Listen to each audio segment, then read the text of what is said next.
எங்கள் கார்டனோட 6வது பார்ட் இது. இந்த பார்ட்டோட நான் பாட்டில் இருக்க செடி காமிச்சேன்னா, எல்லாத்தையும் உங்களுக்கு கவர் பண்ணி நான் காமிச்சிட்டேங்க. இது வந்து ஃபர்ஸ்ட் இருக்கிறது ஒரு கேக்டஸ், பென்சில் கேக்டஸ்ன்னு சொல்லுவோம். இதுவும் கேக்டஸ் தான். இந்த ரெட் கலர் பூ இருக்கிறது வந்து லண்டானா. இது ஒரு செடியிலேருந்து எடுத்து வச்சது தான் இப்போ பூக்குது. அதே மாரி அந்த நல்ல குடம் மாதிரி ஒண்ணு இருந்ததுல்ல, அது வந்து நமக்கு வந்து மெக்சிகோவிலேருந்து வந்த பிளான்ட்டுங்க. அது 300 வருஷம் வாழும்னு சொல்லுவாங்க.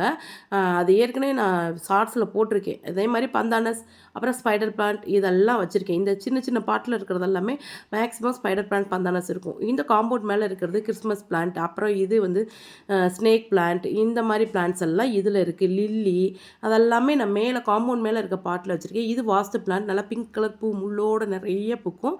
இது வந்து நான் டிராகன் பிளான்ட் ஏற்கனவே காமிச்சிருப்பேன். இதுலேயும் இருக்கிறது அந்திமந்தாரை, பந்தானஸ், ஸ்பைடர் பிளான்ட் இந்த மாதிரி குட்டி குட்டி பாட்டில் இதெல்லாம் வச்சுருக்கேன். இதில் பாருங்கள், இந்த மேலே பாட்டில் நான் ஏற்கனவே காமிச்சிருப்பேன். இதில் இருக்கிறது கல்வாழை, அதே மாதிரி கேக்டஸ் முன்னாடி வச்சுருப்பேன். அங்கிட்டு நம்ம சோத்துக்கத்தாழை வச்சுருப்பேன். இது எல்லாமே வந்து வாஸ்துப்படி சிலது வைப்போம்ல, அந்த மாதிரி சிலது வச்சுருக்கேன். இது ரெயின் லில்லி, அது பூ பூத்திருந்தது, இப்போ வாடிடுச்சு. இது எல்லோ கலர் ரெயின் லில்லி, அது வந்து பக்கத்தில் இருக்கிறது பிங்க் கலர். இது ஸ்பைடர் பிளான்ட்டுங்க, ஃபுல் க்ரீன், ரெண்டுமே ஸ்பைடர் பிளான்ட்டு.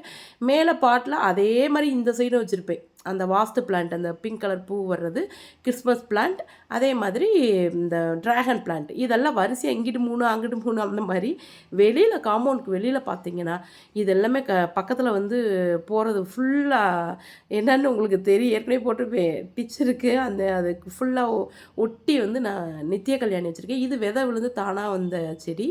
நித்திய கல்யாணி கீழே மேலே ஃபுல்லாக பாட்டில் சில செடிகள். இந்த மாதிரி தான் நான் எங்கள் வீட்டில் காம்பவுண்டை ஒட்டி காம்பவுண்டுக்கு மேலே அப்புறம் கீழே மண்ணில் சில பிளான்ட்ஸ்ன்னு சொல்லிட்டு பிளான் பண்ணி பண்ணது. ஏன் நித்திய கல்யாணிங்க நான் வச்சேன்னு சொன்னால், இதுக்கு எந்த மெயின்டெனன்ஸ் தேவையில்லை.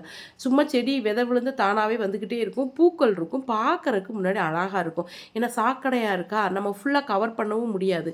ஏன்னா க்ளீன் பண்ண வரும்போது ஃபுல்லாக நம்ம போட்டு மூடிட்டோம்னா அதை க்ளீன் பண்ண முடியாது, சத்தம் போடுவாங்க. அதனால் இப்படி